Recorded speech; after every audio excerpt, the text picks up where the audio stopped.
Bonjour à toutes et à tous, ici Louise de Louise Budget, j'espère que vous allez bien. Cette semaine, on se retrouve pour une vidéo qui devrait être assez courte normalement et qui va continuer à parler un petit peu de mon sujet du mois de juin qui est la gestion des courses et la gestion de l'inflation, donc du budget alimentation en particulier. Je vais vous parler d'une méthode que j'ai découverte à peu près 50 ans après tout le monde, je pense.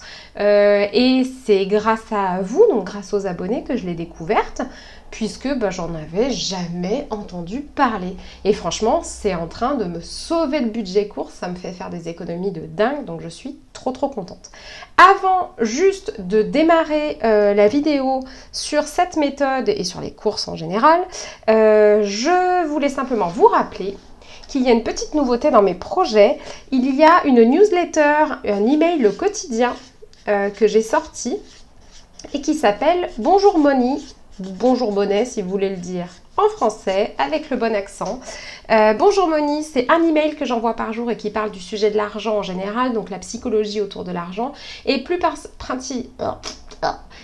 particulièrement de la capacité à générer de l'argent, à attirer l'argent, que ce soit par des compléments de revenus, que ce soit pour atteindre sa liberté, son indépendance financière, créer sa propre entreprise, connaître un petit peu plus les coulisses de ma création d'entreprise à moi, puisque je suis désormais créatrice de contenu à temps plein. Voilà, si vous avez envie de discuter ou en tout cas de me lire tous les jours avec votre thé ou avec votre café au petit matin, eh bien j'envoie une newsletter qui s'appelle Bonjour Monnaie à 6h30 tous les jours et vous êtes les bienvenus. Le lien est dans ma description si vous voulez vous inscrire. Voilà, tout simplement. Eh bien, passons au sujet de la vidéo. Qu'est-ce que j'ai découvert? Alors, que vous m'avez aidé à comprendre. Parce qu'alors, en plus, c'est une méthode que vous m'avez expliquée et que j'ai pas vraiment compris du premier coup.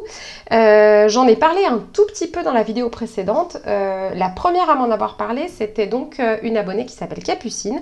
Et puis, petit à petit, tout le monde m'a dit « Mais oui, mais comment ça, tu ne connais pas Nous, on l'utilise tout le temps. » Bref, juste pour vous faire un petit débrief de ce que ça m'a apporté, cette méthode. Alors, première chose, ce mois-ci, j'en ai eu pour 278 € pour le mois en budget alimentation. C'est vraiment moins que ce que je fais d'habitude puisque j'arrive en général à réduire à 350 ou à 300.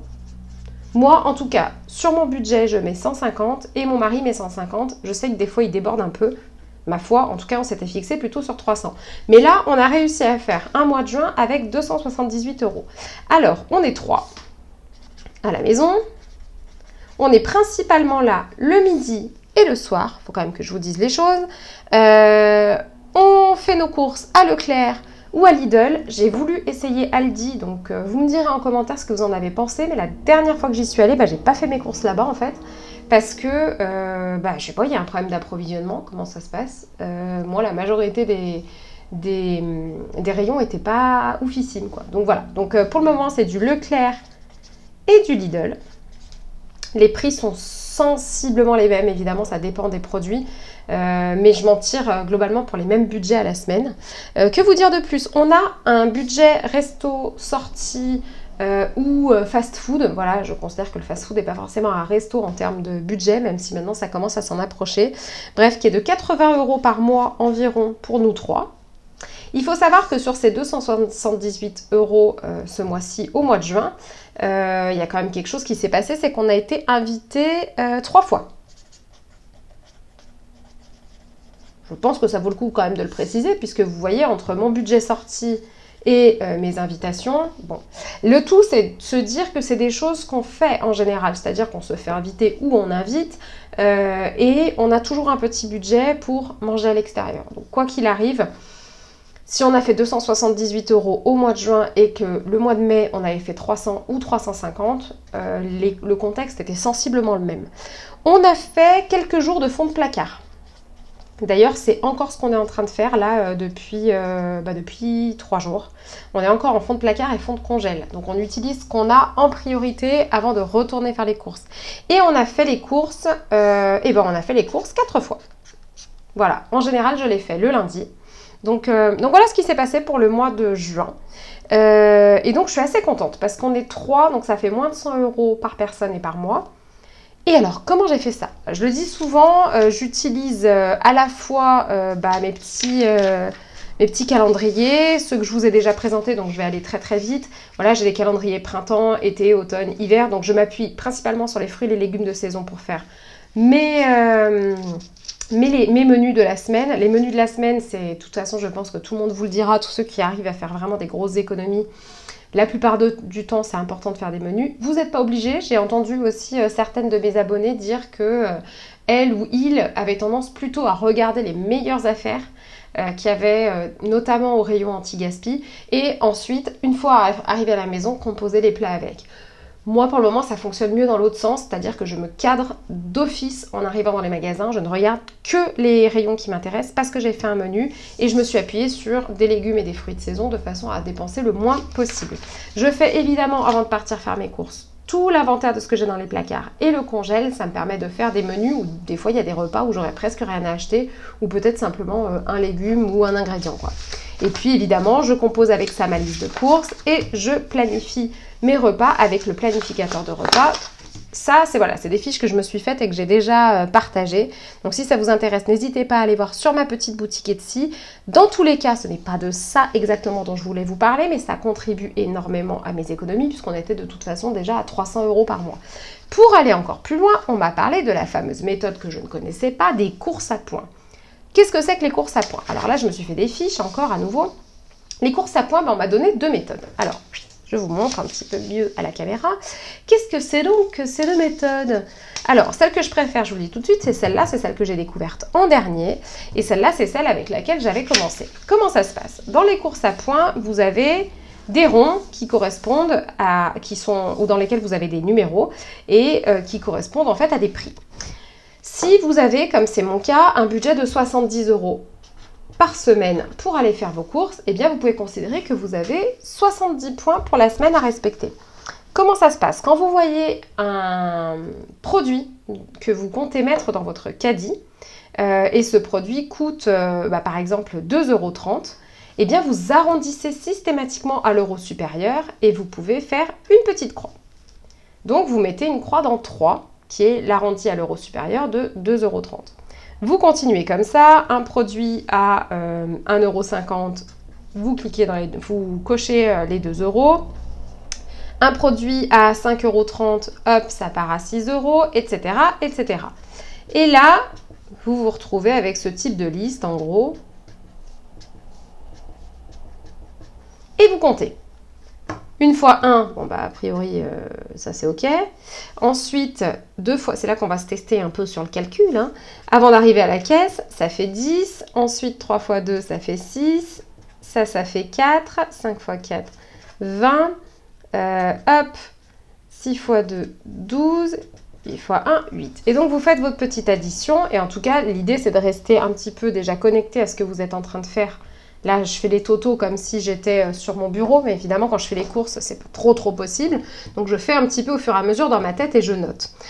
Donc, ça fait 10, 20, 21, 25, 45, 57. Du coup, 57 plus 8, on y est, ça fait 65. Et donc, vous êtes à 65. Et vous vous dites, ok, c'est très clair, il me reste plus que 5 points pour ne pas dépasser les 70. Donc vous savez que vous allez devoir faire hyper gaffe, à moins que vous ayez fini de remplir votre caddie, et auquel cas vous avez terminé.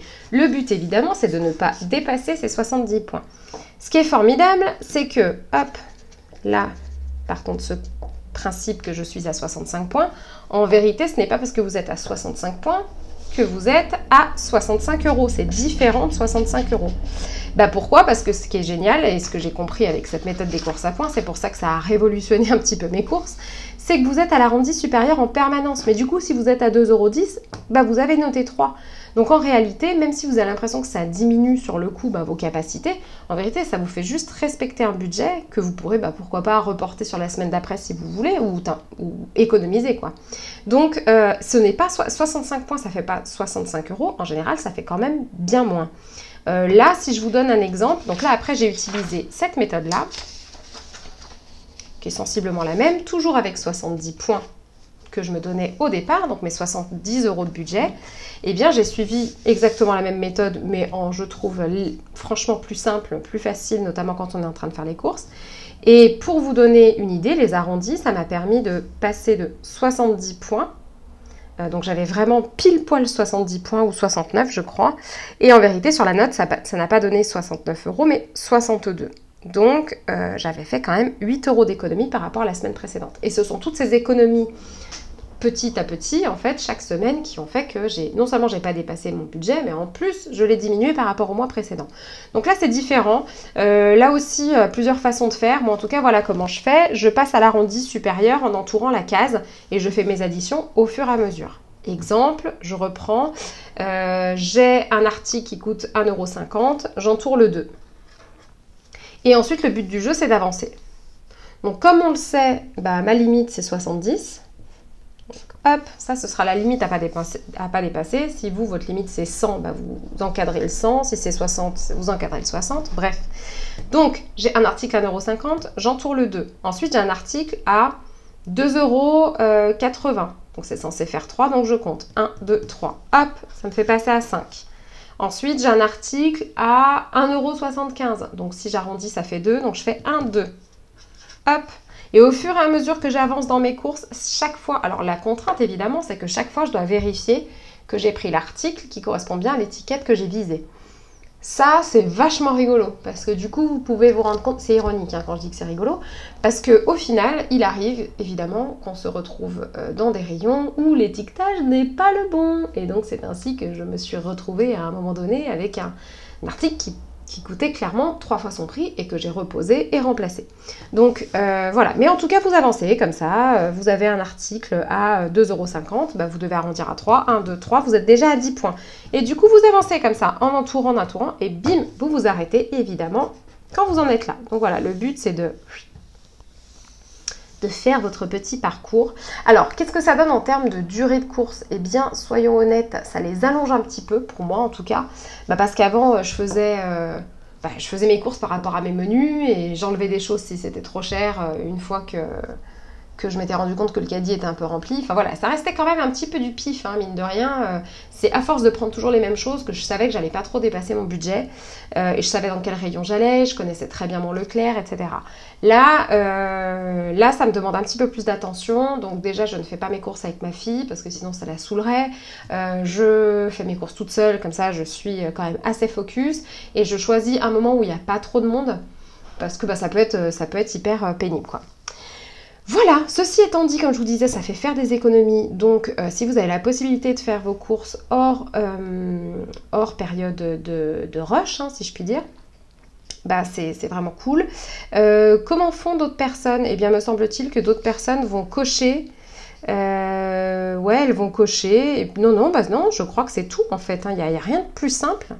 Il n'y a rien de plus simple, c'est juste que je ne connaissais pas, quoi. Voilà, je comprends pas. Je ne comprends pas.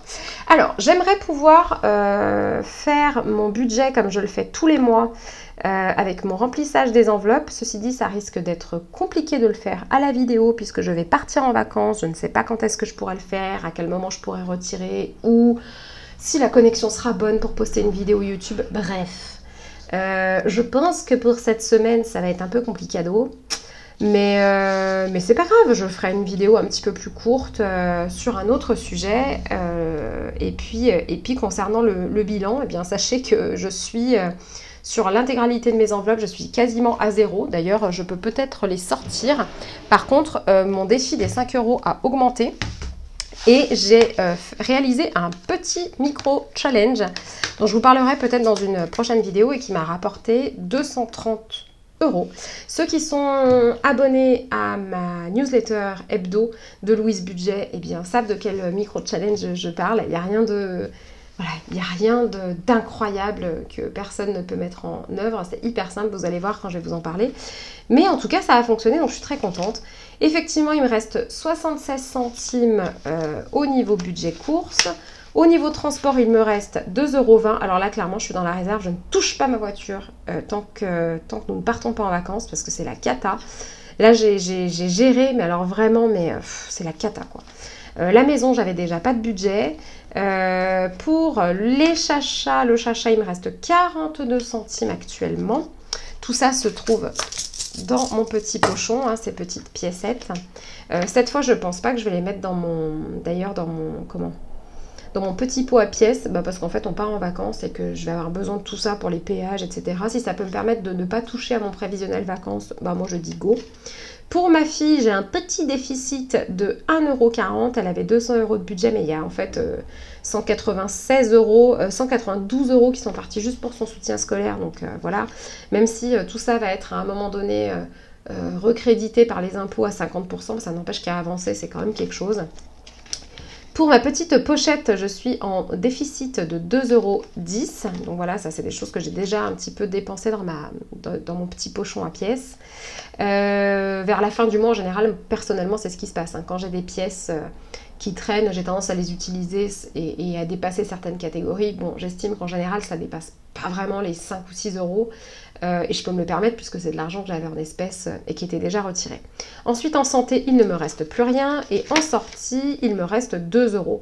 Donc voilà un petit peu ce qui s'est passé ce mois-ci. Plus en complément de revenus grâce à ce micro-challenge, 230 € supplémentaires qui tombent et qui vont servir pour les fameuses vacances. Ces vacances, je les avais provisionnées avec un budget tous les mois. C'était entre 50 et 80 € que je mettais tous les mois de côté pour préparer les vacances. Eh bien, quand je reviendrai, on fera le point là-dessus. Hein, et puis, je vous dirai exactement comment ça va se passer pour moi. On se retrouve pour une prochaine vidéo qui sera probablement pas, comme je le disais, une vidéo enveloppe et remplissage, mais pourquoi pas quand même une vidéo autour de ce micro-challenge et une vidéo autour du budget et de l'argent en général. En attendant, eh bien, n'hésitez pas à rejoindre, comme je vous le disais, la newsletter quotidienne de Bonjour Monnaie. J'ai plein de choses à vous dire. Je ne peux pas répondre malheureusement à tous les messages ou à tous les emails. Je le fais quand je peux. Voilà, vraiment, quand il y a des questions très importantes ou des choses comme ça, j'essaye vraiment de répondre. Malheureusement, j'arrive pas à le faire plus, quoi. Donc ça, c'est hyper frustrant pour moi, mais voilà, je fais quand même de mon mieux, j'ai pas complètement lâché, j'essaye de répondre, voilà. Sur ce, l'été commence, en tout cas pour moi, puisque je pars bientôt. Si c'est votre cas, je vous souhaite de bonnes vacances. Si ce n'est pas votre cas, eh bien, accrochez-vous. J'espère que vous aurez un petit peu de répit, que ce soit à la maison, à l'étranger, en France, où vous voulez, chez des parents, dans la famille, peu importe, mais un petit peu de répit, un peu de temps pour vous. Dans tous les cas, je vous embrasse. Prenez bien soin de vous, évidemment, et prenez soin de vos petits sous. À plus tard. Salut.